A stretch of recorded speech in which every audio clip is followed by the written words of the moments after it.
नमस्कार. महाराष्ट्र योजना कॉर्नरमध्ये आपल्या सर्वांचे स्वागत आहे.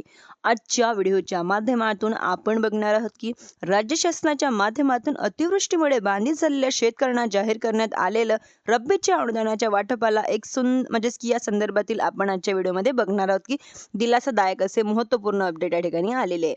म्हणजेच की आता खरीप हंगाम 2025 मध्ये बाधित झालेल्या शेतकऱ्यांना राज्य शासनाच्या माध्यमातून हेक्टरी 10,000 रुपये रब्बीचं अनुदान जाहीर करण्यात आलेलं होतं.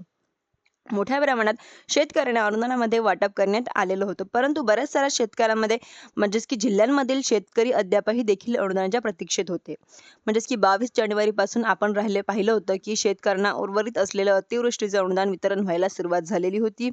परंतु यांच्यामध्ये ज्या शेतकऱ्यांचं अतिवृष्टीचं अनुदान वितरित करण्यात आलं व त्या शेतकऱ्यांचं रब्बीचं अनुदान बाकी होतं, म्हणजेच की राज्यातील 282 तालुके हे अंशतः बाधित व पूर्णतः बाधित असे जाहीर करण्यात या ठिकाणी आलेले आहे.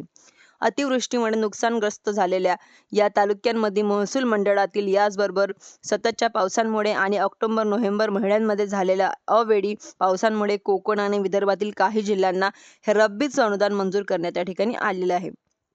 पात्र असलेल्या आणि मंजूर असून अनुदानाच्या प्रतीक्षेत असलेल्या शेतकऱ्यांना आता अखेर हे रब्बीचं अनुदान वितरण व्हायला सुरुवात झालेली आहे.